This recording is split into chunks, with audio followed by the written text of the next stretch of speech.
my life, it's now or never. Nakmite.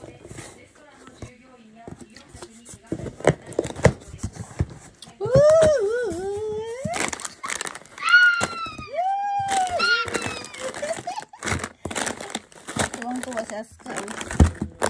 Yan mo, tumuha na siya. Oh! Corn bits! Rainby! Ang ganda naman ang lagayan nito, Mama Ani. Ang ganda ng lagayan nito. Ibalik ko to sa iyo para ano?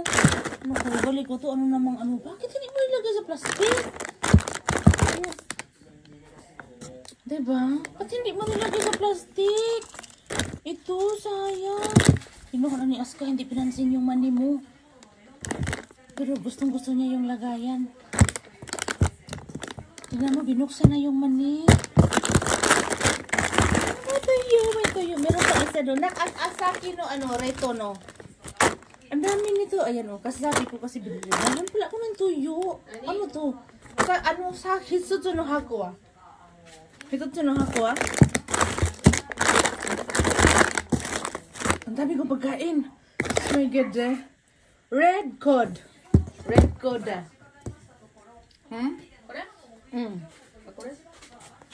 Ayan ha. Oh. O ano test shop, meron kang ganyan? Hindi ko to bubuksan kasi secret ang laman nito. Secret ang laman nito. Mama Ani, thank you and mommy. Thank you Mama and Mommy Ani. Si Mama Ani at saka si Mama, thank you so much. O diba? Sige mo, nagbukas na yung anak ko. Kain muna tayo ng mani. Kasi nag-aral siya kaya dito ko nilagay sa bed. Kadarating lang. Nga naman ni oy, nga naman ni nga porte maning daghan na oy. Sus marusip nga naman eh. Nga naman gid suya na gid ron, masuya na gid mga yawa gyud.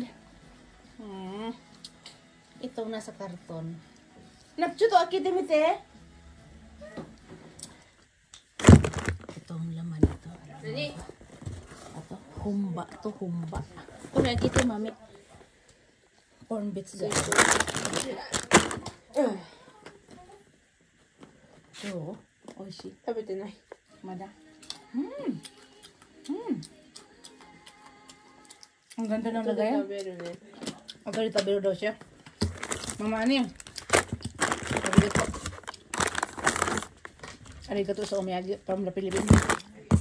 Ngayon ko din mami din na. Ganda ng lagayan. Wala ka nito. Di ba? Ang ganda daw ng lagayan. Sa kanya daw yung isa. Sa kanya daw to. Akin na daw yung isa. Diba? Oh!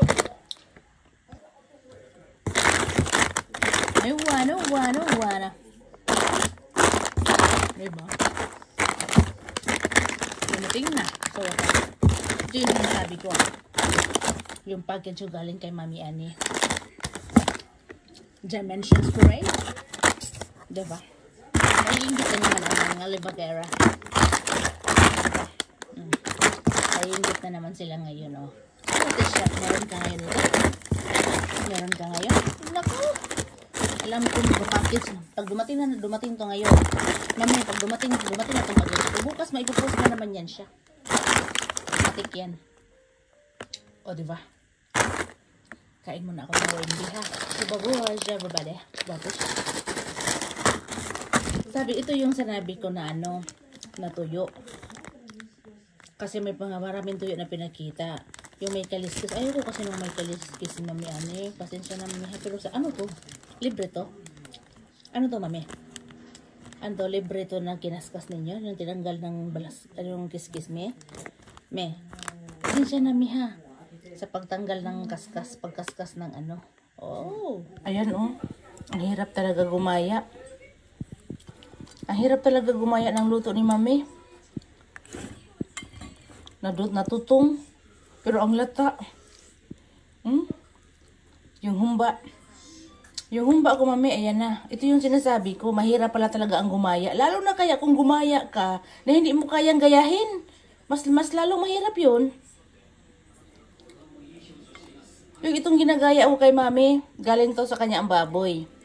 Pero mahirap pa rin.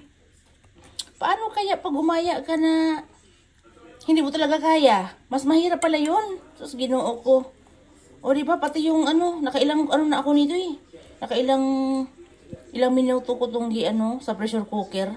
Ngayon, naiwan ko pala siya, nakatulog ako. Nakatulog ko, yawa na yun. Mauli akong giingon. Buti na lang hindi maalat, mi. Pero hindi ko maintindihan ang lasa, mi. Hindi yung sayo, mi. Nga naman ni, mi. Kapuya dyan ang ingitira kaino niya, di maogyo. Di gyud maomi. Sus, buti na lang usan lang, mami, ani. Sus, Ginoo ko. Tignan nyo. Ito yung buto. Tignan nyo, naglawit-lawit, di ba? Sabi ko sa'yo eh. Ang hirap gumaya. Mas lalo na kayang gumaya ka na hindi mo alam paano gayahin. Sus, yan ang mahirap.